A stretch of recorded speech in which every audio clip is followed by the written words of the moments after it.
L'histoire commence alors que l'abîme menace de détruire la ville natale de Noël. L'abîme est une force qui se forme lorsque trop de mana remplit l'air, liant ainsi le monde des humains avec le royaume des démons appelé le vide. Lorsque l'abîme s'approfondit, des créatures plus puissantes émergent. Et ce soir, l'abîme a atteint une profondeur de 12, suffisante pour invoquer une créature mortelle connue sous le nom de Seigneur. Le grand-père de Noël, Brandon, autrefois le plus fort des chercheurs et connu sous le nom légendaire de Overdeath, se prépare au combat. Alors que la menace se profile, il serre son arme et murmure à lui-même qu'il n'aurait jamais pensé la brandir de nouveau. Brandon ordonne à Noël de rester dans l'abri, affirmant que de l'aide arrivera bientôt. Cependant, Noël connaît trop bien son grand-père. Aucune aide ne viendra. Brandon se prépare à affronter seul le Seigneur et Noël réalise que son grand-père a l'intention de le vaincre par lui-même. Avec une confiance légendaire, Brandon rappelle à Noël de ne pas douter de lui, en lui demandant s'il a oublié qui il estimate Overdeath, un nom craint de tous. Il promet de protéger Noël au péril de sa vie, et Noël l'appelle alors qu'il s'en va. Alors que Brandon se prépare pour le combat, il pense à dire à Noël que les hommes ne doivent jamais laisser quiconque les mépriser, peu importe quand ou ceux qu'ils affrontent. Noël se cache dans l'abri, terrifié, alors que son esprit est envahi par des pensées sur son grand-père. Il reste caché, sentant une terreur grandissante en lui à mesure que les moments s'étirent. Finalement, Noël sort de l'abri et trouve Brandon grièvement blessé. Brandon réfléchit à son destin, reconnaissant que même Overdeath a ses limites. Il dit à Noël que c'est le chemin des chercheurs. Choisir une vie de combat signifie vivre avec la mort toujours à proximité. Malgré son état, Brandon demande à Noël s'il veut toujours devenir un chercheur, même en connaissant les dangers qui en découlent. Noël, retenant ses émotions, répond avec détermination. Il dit à son grand-père qu'il suivra le même chemin et deviendra un chercheur. Brandon, bien que fier, dit à Noël qu'être un chercheur ne suffit pas. Il doit devenir le plus fort et il demande à Noël de lui promettre qu'il le surpassera même. Noël jure alors qu'il deviendra le chercheur le plus fort. Brandon rit doucement avec fierté et dit à Noël qu'il l'aime. À cet instant, Brandon s'éteint et Noël hurle de douleur. Cela fait maintenant 2 ans et nous voyons que Noël a tenu sa promesse de devenir un chercheur. Il veut lui soutirer des informations. Nana leur dit de se calmer car ils sont en train de ruiner son commerce. Alors ils rangent tous deux leurs armes. Jai s'assoit et Nana lui sert du vin à boire, mais il pense qu'elle veut encore le saouler. Elle lui dit que c'est juste une boisson amicale. Jai s'assoit et boit, et Licht lui en verse encore, qu'il continue de boire. Cela se transforme finalement en un concours pour voir qui peut boire le plus, et ils boivent tous deux jusqu'à s'évanouir. Nana nourrit encore Jail, mais l'amusement prend fin lorsque le sol commence à trembler. Les gens se précipitent pour leur dire que le trou noir est apparu en ville. Ils se dirigent vers la zone où se trouve le trou, et un bruit en émane. Le soldat blessé arrive, disant que c'est le même son qu'ils ont entendu avant l'apparition du démon de l'abîme. Il est pris de peur, disant que le démon va anéantir la ville et tuer les habitants. Les gens commencent à paniquer, mais Jail leur dit de se calmer, ordonnant aux soldats d'évacuer les civils, tandis que ceux avec des boucliers doivent entourer le trou et ceux avec des arcs doivent se préparer à attaquer. Licht écoute le son et dit immédiatement à Jail d'ordonner à tout le monde de reculer loin du trou. Jail attrape sa cape, disant que Licht savait ce qu'était le démon de l'abîme, mais Licht est choqué par la nature du démon, car il était censé avoir été détruit pendant la guerre. Pil dit à Jail que le démon est en train de sortir, et tout le monde est sous le choc lorsque le démon émerge du trou. Licht n'en revient pas qu'il existe encore, malgré sa destruction depuis le ciel pendant la guerre. Le démon se révèle être un hélicoptère de combat, pointant son arme et tirant sur eux. Jai crée rapidement un mur de fer pour bloquer les attaques. L'hélicoptère s'envole, puis revient pour tirer un missile, que Jail bloque également, mais cela souffle la moitié du mur. Licht ordonne immédiatement aux soldats d'évacuer les civils et de rester à l'écart de l'hélicoptère pendant qu'il essaie de le détruire. Jai le confronte pour des explications, Mais Licht dit qu'ils doivent prioriser le sauvetage des gens, révélant les étoiles sur son col, ce qui choque Jail et les autres en apprenant que Licht est colonel. Jail est stupéfait à l'idée que Licht pourrait être en réalité l'as légendaire. Licht tente de neutraliser l'hélicoptère, esquivant ses balles et essayant d'attirer son attention. Les gens commencent à évacuer, courant pour sauver leur vie. Un enfant reste au milieu de la route et Ina tente de l'aider, mais l'hélicoptère vise un missile sur elle. Heureusement, Licht intervient et tranche le missile, le faisant exploser dans les airs. Il poursuit l'hélicoptère et tout le monde place sa confiance en lui, priant pour qu'il y parvienne. Mais ensuite, de nombreuses mains noires émergent du sol, que l'armée appelle Althing, et elle le repousse sur un bâtiment. Althing s'attaque à l'hélicoptère, mais il est trop haut pour qu'il puisse l'atteindre. Licht essaie de le poursuivre, mais Althing l'en empêche. Licht continue d'essayer, et Hina demande pourquoi. Il veut lui soutirer des informations. Nana leur dit de se calmer car ils sont en train de ruiner son commerce. Alors ils rangent tous deux leurs armes. Jai s'assoit et Nana lui sert du vin à boire, mais il pense qu'elle veut encore le saouler. Elle lui dit que c'est juste une boisson amicale. Jai s'assoit et boit, et Licht lui en verse encore, qu'il continue de boire. Cela se transforme finalement en un concours pour voir qui peut boire le plus, et ils boivent tous deux jusqu'à s'évanouir. Nana nourrit encore Jail, mais l'amusement prend fin lorsque le sol commence à trembler. Les gens se précipitent pour leur dire que le trou noir est apparu en ville. Ils se dirigent vers la zone où se trouve le trou, et un bruit en émane. Le soldat blessé arrive, disant que c'est le même son qu'ils ont entendu avant l'apparition du démon de l'abîme. Il est pris de peur, disant que le démon va anéantir la ville et tuer les habitants. Les gens commencent à paniquer, mais Jail leur dit de se calmer, ordonnant aux soldats d'évacuer les civils, tandis que ceux avec des boucliers doivent entourer le trou et ceux avec des arcs doivent se préparer à attaquer. Licht écoute le son et dit immédiatement à Jail d'ordonner à tout le monde de reculer loin du trou. Jail attrape sa cape, disant que Licht savait ce qu'était le démon de l'abîme, mais Licht est choqué par la nature du démon, car il était censé avoir été détruit pendant la guerre. Use coéquipier, impressionnée, plaisante et le taquine sur sa confiance excessive avec son timing risqué.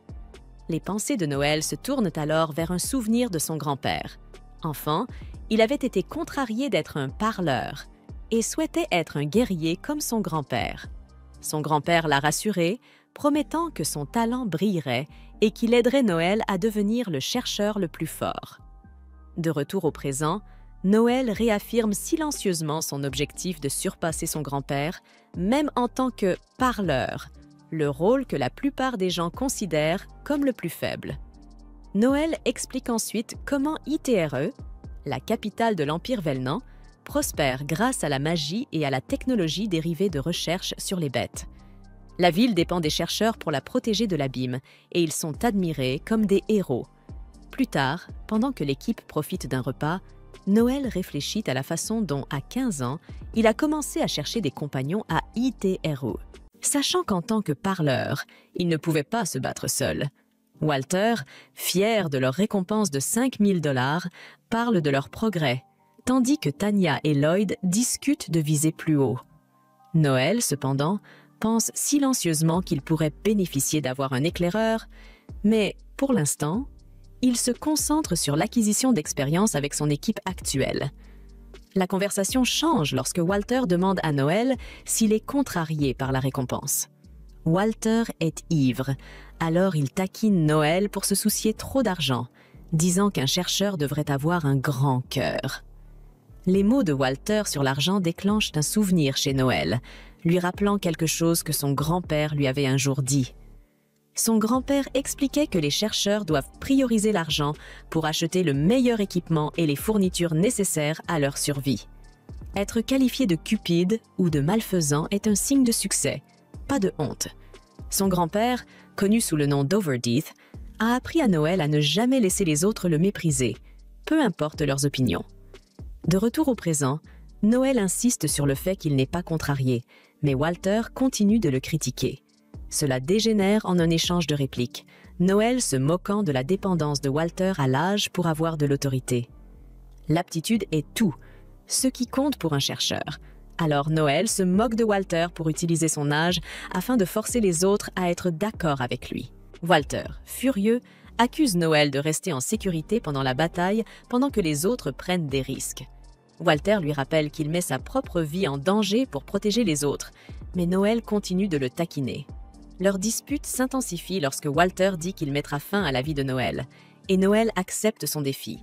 Lloyd intervient pour les séparer et leur rappelle qu'ils sont tous des camarades. Il suggère de diviser la récompense et de mettre fin à la soirée, réussissant à apaiser la tension entre eux. Après avoir terminé la mission, l'équipe ne reçoit que $500 chacun après avoir payé le clan. Tanya est déçue par le paiement, estimant qu'il est trop faible par rapport à l'effort fourni. Lloyd explique que bien que la mission ait été difficile, des missions comme celle-ci sont rares et ils gagneront plus d'argent lorsqu'ils prendront un autre emploi. Cependant, Noël souligne qu'à la différence des clans officiels, ils ne reçoivent pas de missions directement du pays, ce qui limite leurs opportunités et leurs gains. Il mentionne à quel point les missions comme celle-ci sont rares pour des chercheurs indépendants comme eux et à quel point il est plus difficile d'agir sans faire partie d'un clan. Lloyd informe le groupe de leurs économies totales qui s'élèvent à un peu plus de $100 000. Sans hésiter, Noël propose d'utiliser cet argent pour établir leur propre clan. Lloyd avertit Noël que fonder un clan nécessite de payer le pays 200 000 $, bien plus que ceux qu'ils ont actuellement. Noël répond avec confiance, affirmant qu'il est prêt à couvrir les 80 000 $ restants avec ses propres économies. Sa détermination est claire. Il croit que fonder un clan leur permettra de se libérer des emplois de seconde main et de vraiment grandir. Malgré les avertissements de Lloyd concernant les coûts élevés de la location d'une base d'opération dans la capitale, Noël reste déterminé, expliquant qu'il a déjà une piste pour un endroit bon marché. Lloyd exprime des doutes sur leur capacité à gérer un clan, soulignant qu'ils sont encore une équipe C de jeunes et d'expérimentés. Il estime qu'ils ne sont pas prêts pour une telle responsabilité. Noël remet en question cette façon de penser, demandant à Lloyd quand exactement ils seront prêts. Il soutient que s'ils n'agissent pas maintenant, ils resteront bloqués en tant que chercheurs de rang C pour toujours. Il insiste sur le fait que l'expérience viendra de la gestion d'un clan et non d'attendre qu'ils se sentent prêts. Lloyd continue d'exprimer des inquiétudes, déclarant que sans la confiance du pays, ils ne recevront pas les emplois bien rémunérés dont ils ont besoin pour réussir. Noël répond en expliquant que leur jeunesse, leur attrait et leur force sont des atouts que le pays apprécie.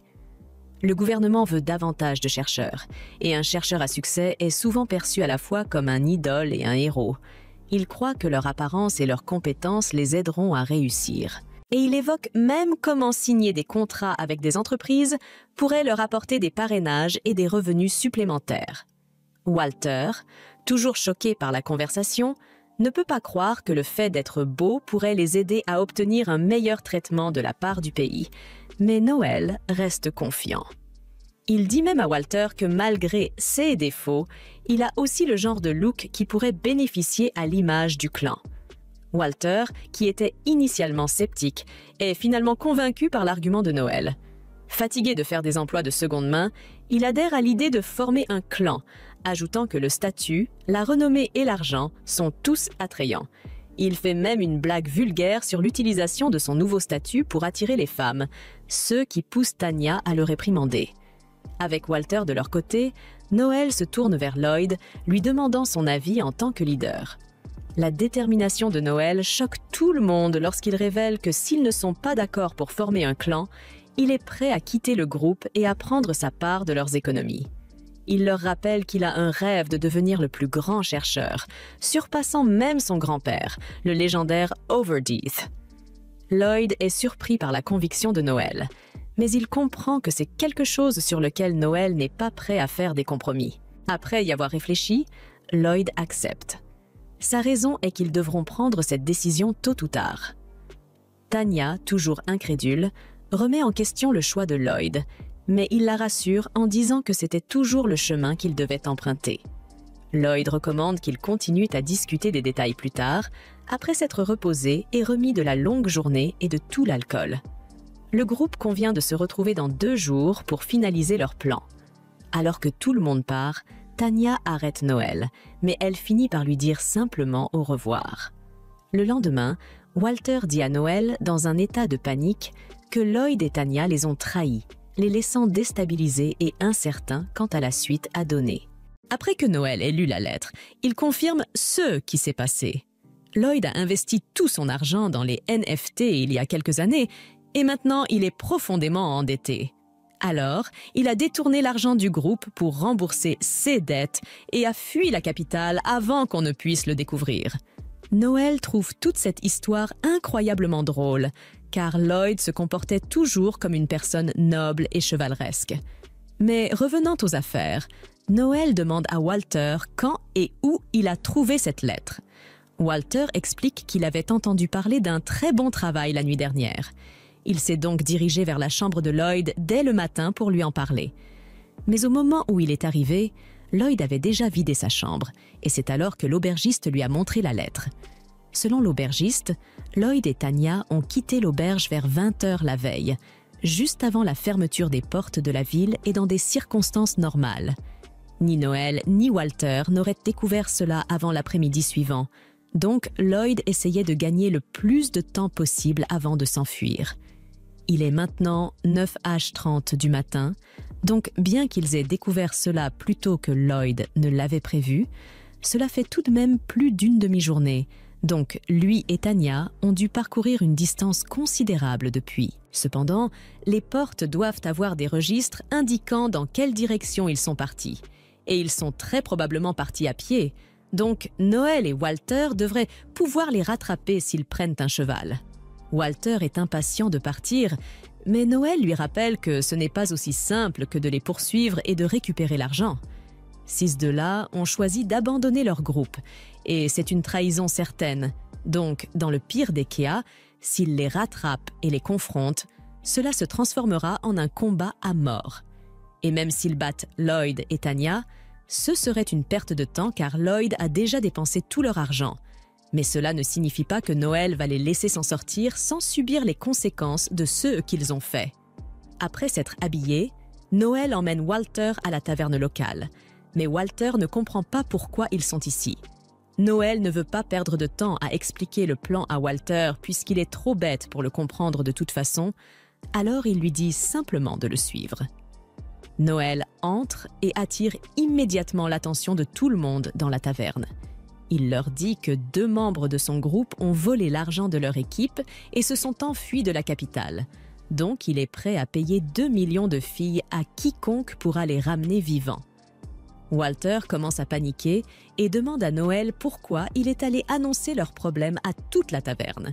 Mais Noël répond qu'il cherche une personne en particulier, donc il a fait cela pour gagner du temps. Le premier groupe à accepter la mission de Noël est le groupe des Mordus de la Foudre.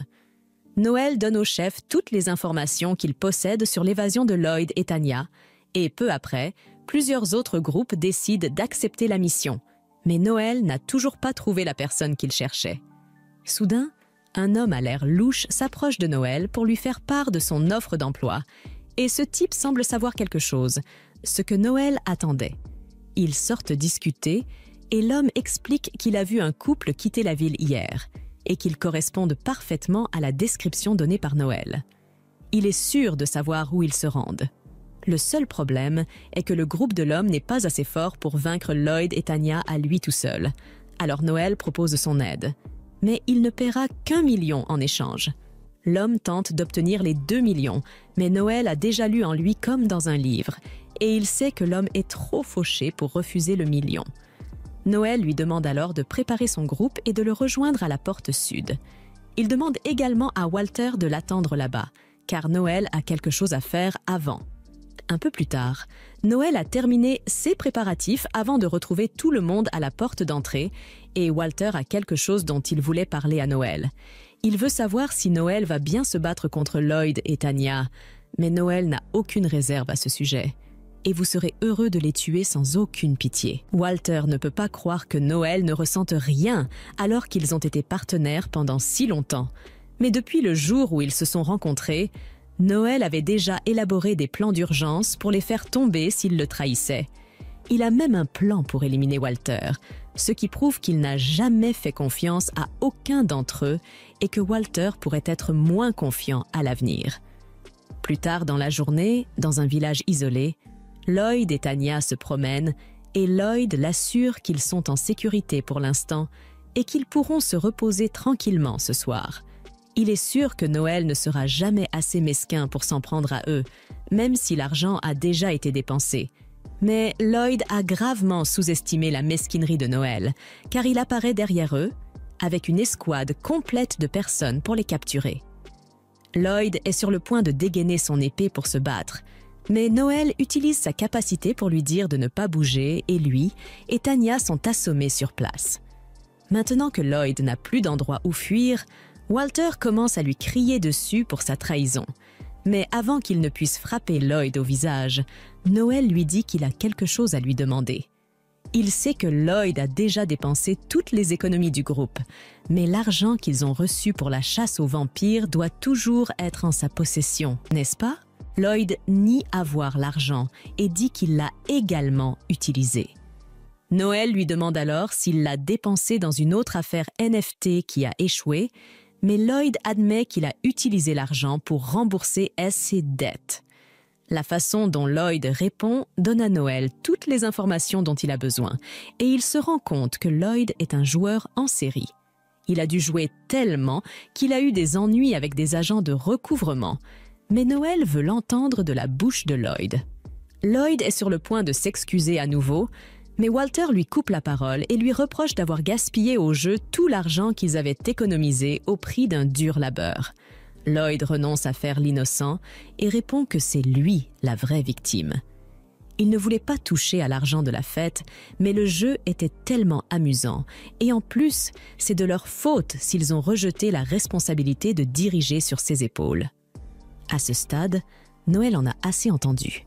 Il donne un coup de pied au visage de Lloyd et commence à le harceler pour avoir cru qu'il pouvait s'en tirer avec un tel transfert de responsabilité. C'est lui qui a dit qu'il voulait devenir le chef. Tout cela pour retrouver sa dépendance au jeu. En peu de temps, Lloyd a été battu jusqu'au sang et il implore le pardon. Mais Noël n'a jamais entendu parler d'un tel mot et il se fera un plaisir de frapper Lloyd 1 millier de fois jusqu'à ce qu'il soit satisfait. Tanya prend la parole et supplie Noël d'épargner Lloyd, ce à quoi Noël répond par l'affirmative, mais seulement si elle accepte de prendre la raclée à sa place. Noël est un fervent défenseur de l'égalité des sexes. Il n'a donc aucun problème à la frapper si c'est ce qu'elle veut vraiment. Elle admet qu'elle a joué l'argent de la fête avec Lloyd et qu'en fait, elle est encore plus accro au jeu que Lloyd. La technique utilisée par Noël oblige la cible à révéler la vérité absolue pendant un court laps de temps et une fois que Tanya reprend ses esprits, elle crie à Noël d'avoir osé utiliser le contrôle mental sur elle parce que c'est contraire à la loi impériale. Noël est d'accord et dit qu'elle a raison sur le fait qu'il est illégal d'utiliser le contrôle mental pour des raisons personnelles, mais pour l'instant, c'est elle la criminelle. Donc, l'utilisation du contrôle mental par Noël est considérée comme un interrogatoire et est tout à fait légale. Maintenant que Noël a fini de parler aux commerçants, l'homme demande à Noël de le payer. Et Noël accepte de le payer comme s'il avait besoin d'une minute d'abord. L'homme n'aime pas qu'on lui dise d'attendre, alors il attrape Noël et l'accuse d'essayer de les escroquer. Mais Noël traîne l'homme au sol et lui assure qu'il sera payé pour son travail, et qu'il n'a qu'à se taire et attendre. L'homme est furieux, il sort son couteau et s'apprête à attaquer Noël. Mais menacer Noël est la pire erreur qu'il aurait pu faire, car Noël l'assomme immédiatement d'un coup de poing à la poitrine. Noël avait appris cette technique de son grand-père en l'expérimentant directement. Il s'agit d'un coup puissant, porté directement dans la zone située au-dessus du cœur, et qui peut temporairement paralyser les muscles cardiaques, provoquant l'évanouissement même des chercheurs les plus expérimentés s'il est exécuté correctement. Le grand-père de Noël voulait qu'il apprenne cette technique parce qu'en tant que bavard, il ne peut pas se protéger lui-même. ce qui lui donnerait au moins une certaine capacité offensive. Les coéquipiers de l'homme traînent son corps inconscient hors de la route et, peu après, un ami de Noël arrive dans une belle calèche. L'homme est un infâme marchand d'esclaves, Finocchio Barzini, et il semble être en bons termes avec Noël. C'est le chef de la famille Barzini, et Noël le connaît pour être assez excentrique et zélé, mais il est le seul à pouvoir l'aider, alors il doit le contacter. Si ce n'était pas encore évident, Noël a l'intention de vendre Lloyd et Tanya à Finocchio comme esclaves afin de récupérer l'argent qu'ils lui ont volé.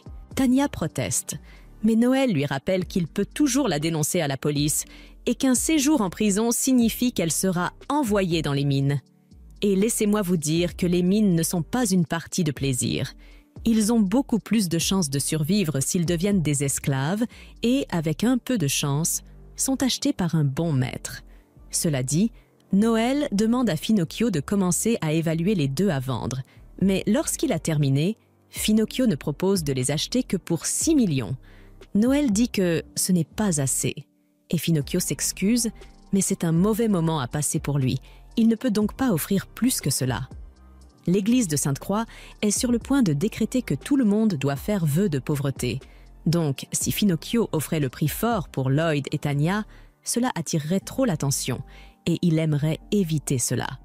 Noël réalise alors que l'Église a une telle influence sur une famille aussi puissante que la famille Baranzi, mais cela n'a pas d'importance. Il dit qu'il acceptera 11 millions comme paiement, et il faut un certain temps à Finocchio pour s'en rendre compte. Mais lorsqu'il s'en rend compte, il commence à crier que Noël essaie d'obtenir 5 millions de plus. À cause des cris incessants, Noël continue d'augmenter le prix jusqu'à ce qu'il finisse par demander 15 millions, alors que Finocchio n'en offre que 6 au départ. Finocchio commence à s'énerver, mais Noël lui dit que s'il achète les deux pour 15 millions, il dira à tout le monde que Finocchio n'a payé que 13 millions à la place. Le décret de l'Église signifie simplement que Finocchio ne peut pas acheter des choses trop chères, mais s'il prétend que Lloyd et Tanya valent vraiment la peine, les gens feront la queue pour les acheter uniquement parce qu'ils sont chers. Si Finocchio joue bien ses cartes, il pourrait même les vendre jusqu'à 90 millions d'euros. Finocchio est impressionné par la ruse de Noël et lui propose de prendre la tête de sa famille, mais Noël refuse. Finocchio comprend qu'il est d'accord avec le marché, mais avant de finaliser les choses, il se rend auprès de l'homme débraillé et de son groupe pour les avertir de ne pas dire un mot de tout cela, à moins qu'ils ne veuillent en mourir d'une mort douloureuse. Sur ce, il remet à Noël un acompte pour les deux esclaves et commence à les emmener. Tanya supplie Noël de ne pas faire cela, mais une fois de plus, le pardon n'existe pas dans son dictionnaire, alors elle se tourne vers Walter et lui demande de faire quelque chose. Elle sait que Walter a le béguin pour elle. Elle s'attend donc à ceux qui la sauvent, mais Walter refuse. Alors elle commence à lui lancer toutes les insultes possibles et imaginables. Et la tête de Walter n'a pas de prix parce qu'il n'aurait jamais pu imaginer qu'elle lui dirait de telles choses. Maintenant que le marché est conclu, Noël donne à l'homme son paiement d'1 million et part avec Walter. Après cet incident, Walter s'interroge sur ses choix de vie et envisage sérieusement d'abandonner le métier de chercheur d'emploi. Mais Noël lui dit que ce n'est pas de sa faute. Dans ce métier, vous allez rencontrer beaucoup de gens, et beaucoup d'entre eux seront des traîtres. Walter n'est peut-être pas très fort mentalement, et il est peut-être un peu bête, mais Noël croit qu'il est un guerrier doué. Alors il veut continuer à se battre à ses côtés et reconstruire leur partie ensemble. Cependant, Walter ne peut se résoudre à accepter et refuse de vivre la vie de chercheur après ce qui vient de se passer. Noël a compris et accepté les souhaits de Walter. Alors que Walter quittait la ville, Noël lui a souhaité bonne chance pour ses projets futurs et lui a fait ses adieux. Mais quant à lui, il n'a pas encore renoncé à son rêve. Il est déçu que son parti ait été dissous, mais il refuse que cela l'empêche de devenir le plus fort. Il a donc l'intention de reconstruire le Blue Beyond Party et de le rendre plus fort que jamais.